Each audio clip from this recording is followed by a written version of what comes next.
Hmm. Oh, start the countdown, dude. I'm waiting. Oh, sorry, I started recording. Alright. Hey everyone, this is Ironinquisitor, and I'm here with... General CJG, everyone's favorite, state of Star Wars recorder, I should say. Yeah! Alright. Lol. Oh, and we got a special treat for you people. This is gonna be fun. This is gonna be fun. We're gonna react to Star Wars Explains Why the Last Jedi Didn't Ruin Luke Skywalker. Just from the title of that, it makes it like, oh my god, this is gonna be hardcore shilling. Like, Oh so yeah. much. Oh god. Oh man. This is gonna be so much fun. This is gonna be fun. Okay, start the countdown. Alright. Aaron. 3, 2, 1, go! God, this is gonna be fun. Ever since The Last Jedi came out, people have been crying foul about Luke and about how his character was ruined or assassinated or what have you. Well, it's true. Is that true? I don't really think so. Were Yes. his actions unexpected? Absolutely. But I don't think they came completely out of left field, and that's what I'm going to talk about today. Most of the arguments come from the fact that Luke basically created Kylo Ren. We're given 3 versions of that story, but the one I think actually happened was the final one we hear. Luke sensed darkness growing in his nephew. He did a little head snooping and found that it was even worse than he imagined. He sensed that Ben would bring down everything he had worked for and destroy everything he loved. So, in a moment of instinct, he ignites his lightsaber to stop it all before it starts. It seems like that's where most people that have a problem with Luke in The Last Jedi just stopped paying attention. They act like Luke was definitely going to kill Ben, and they basically keep telling Kylo's side of the story where Luke looks crazy and just attacks him. But that's not what happened. Fuck? Luke goes on to say that the moment was over in an instant. He was left with shame and regret, but it was too late. Ben saw everything from his point of view and, understandably, defended himself. I think a lot of us like to remember Luke for his best qualities. We want to remember Luke as the legend he left us with in Return of the Jedi. He saw good in Vader. He wanted to redeem his father. He threw away his lightsaber and proclaimed himself a Jedi. That stance of defiance is how we want to remember Luke Skywalker. But please don't forget that not 10 seconds before, he was wailing on Vader. He cut off his father's hand and was holding him at the point of his lightsaber. Pause. Well, Yeah. The reason why he did that was because Vader literally was gonna hurt his sister. Yep. He threatened to turn her to the dark side. Yep. He threatened him. He taunted him. He was doing. And also, this moment should be reflection that Luke should never kill in cold blood again. So the mere fucking fact that he even thought of killing Kylo Ren in his sleep with his lightsaber, with Kylo Ren no real choice of defending himself, that goes against his fucking character. And yet, this situation was different from that because Vader was attacking him. Yeah, well, I actually meant after Luke Skywalker disarms him. I meant, when the Emperor says that now he should take his father's place in my side, which basically meant Luke Skywalker killing Darth Vader when Darth Vader already surrendered. That's what I mean by the moment. So Luke already conquered that freaking moment. He would not kill somebody unarmed in cold blood. He wouldn't do that. He refused the dark side once. Why the fuck would he deal with the same issue again? It makes no fucking sense. But he's human. People make the same mistakes. God, I hate that stupid argument. But he wouldn't make something so major like that. Not to mention, this is a fucking movie. You have to keep your characters consistent, even if too human. If you're gonna use that stupid human argument, then I would probably argue that there's several other instances in the Star Wars movies where characters they should have done some other things, because they're more human. For example, let's just say,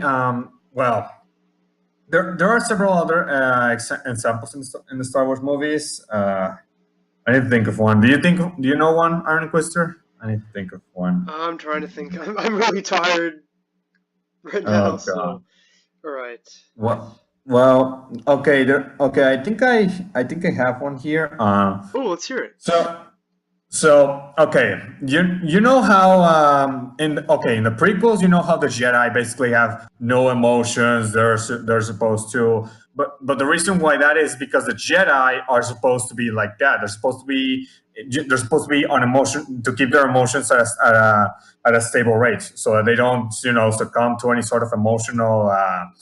I want to say rage, but more like an emotional state or something. Lose themselves or whatever. Keep themselves balanced. Yeah, you could argue, oh, that doesn't make them human; it makes them more robotic. But the reason why they do that is because they have to stay like that. They have to stay serene, patient, calm, because if they allow a single emotion, even if it's for the sake of being human, it only makes things worse. Okay, turn to the dark side. So there's why. And speaking of that, actually, we're fucking Luke Skywalker in The Last Jedi. He shouldn't have this many these freaking emotions of there's too much anger in Kylo Ren. I have to kill him now. I'm gonna turn on my lightsaber and kill him. Oh wait, maybe I shouldn't kill him. Wait, what the hell am I doing? Yeah, literally, you think he's an older man. He has so much experience. Yep, exactly.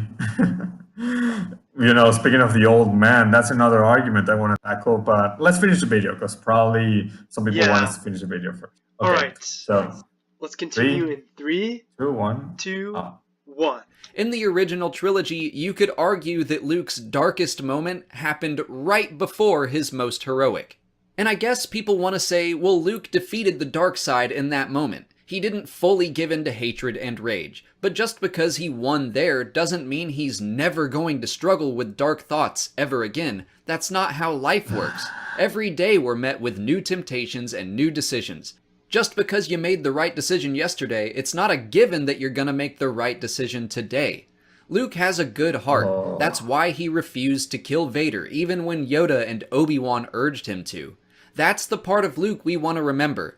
But he also has a history of acting on his instincts, which often gets him into trouble. Well, his instincts are fueled by good intentions, but they're often headed down a dark path. I would say his decision to try to attack the Emperor was instinct, and had he been successful, it would have been good for the galaxy. His instinct to attack Vader was driven by... Okay, here's the thing. When he acted on more instinct or more, you could say, more irrationally, as in more impatiently, it was before he was even a full-fledged Jedi Knight, for fuck's sake, before Episode 6, before he actually had, actually learned to be calm, to be patient, to control his emotions in order to like I said, he was a youth. He was still young. That too. Of course he's going to be impulsive. He was training. He was training to become a freaking Jedi. In TLJ, he's an experienced Jedi master.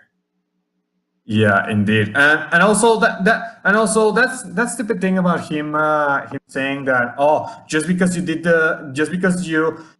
the right choice yesterday doesn't mean you're gonna do the right choice later. Okay, first of all, this is the same thing that comes with the human argument again. Okay. Yes, the Jedi will always get dark temptations. That is true. Yes, but don't they? They're not going to be like.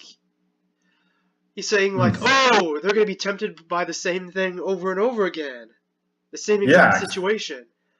Exactly. They're going to have different temptations or different manipulations to the dark side. Not to mention, if it's the same temptation, then the freaking Jedi will easily just say no to the dark side, because he already conquered it. Why the hell would he even think of maybe succumbing to it? Which is what fucking Jake Milker failed to do in The Last Jedi. What was I gonna say?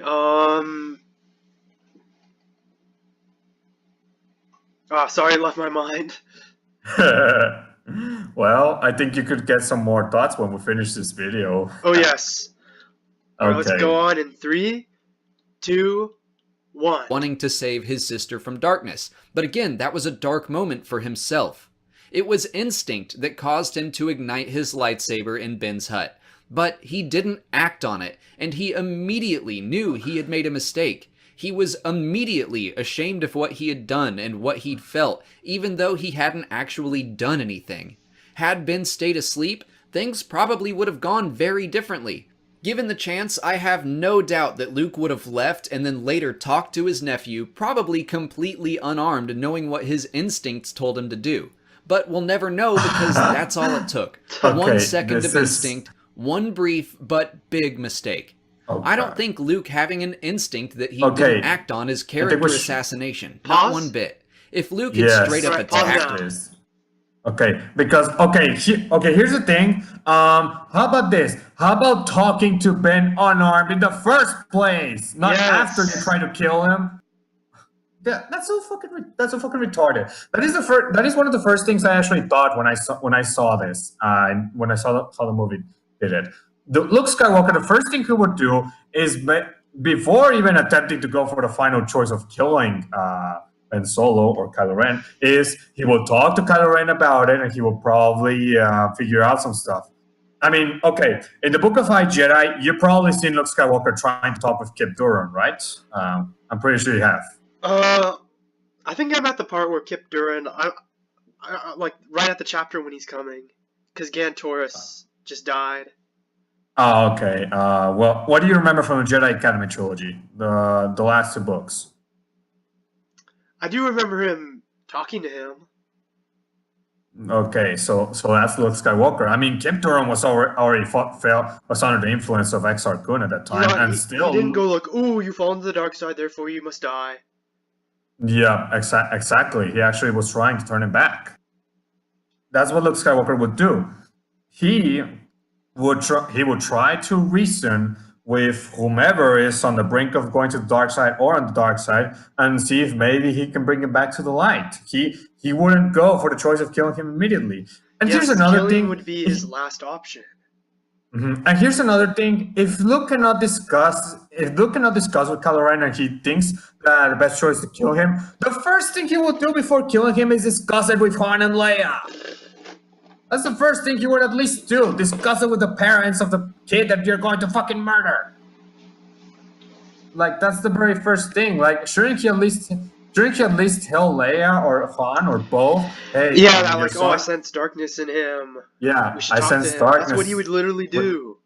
Do you think we should talk to him, or you think he's already fallen, or what do you suggest? And then Leia and Han will probably give their own thoughts. That's, at least that, but we didn't get that. Luke literally was going to murder him in cold blood with no real remorse until he's about to do it, which literally destroys his character so badly. Yep. Yes. All right, Anyways, want to so- continue on? Yes, let's finish this. All right, 3, 2, 1, go. Ben like Kylo remembers, that would be a different story. But that's not what happened. Luke is a great character, not because he's a good person all the time. He's a great character because he's a good person despite his faults. He makes mistakes, he stumbles, he's human. He attacked Vader, and he stopped. He thought about attacking Ben for a second, and he stopped. I want to make it clear I think it's totally fair to be surprised by Luke in The Last Jedi. I was. It's very different from what we were conditioned to believe in Star Wars Legends. Even if you didn't read Legends, you don't want to see your hero struggle after Return of the Conditioned Jedi. to believe. But it's just wishful thinking to believe that anybody ever stops struggling with their own faults and darkness. We all do it every single day, and Luke Skywalker is no different. Wow. I'm not the first person to talk about this, but I wanted to offer my take on things. Hello Greedo did a video on it, and Brian Young has a fantastic and far more eloquent Twitter thread on the matter, so I'll link to both of those in the description if you want to explore this topic a little more. If you haven't already, please like this video, subscribe to the channel, follow me on Twitter, Instagram, and Facebook, and consider... Wow. Well, at least now we know what video we're going to react next. Literally. That's something. And also, Legends of Luke Skywalker was far from perfect. Yeah, he was far prefer. Okay, he was never perfect. He was not a fucking Gary Steele People like think, fucking oh, just Ray because he is. was powerful and he rebuilt the Jedi Order. It's like people who say he didn't struggle in the EU have never read it. Yeah, that is true. They probably only read the Thrawn trilogy and that's it, but they didn't read like the other books in which Luke actually had a lot more knowledge and power and Yeah. experience. Which, and another thing, and him claiming that Luke Skywalker always being on the light side, not making too many mistakes, is what the expanded universe conditioned us to believe. I'm like, Oh my expanded god. universe, my friend. The original trilogy is the one that conditioned us about that, not expanded universe. So if you're saying the expanded universe is the one that conditioned us on that, well, I'm afraid you did not do your research.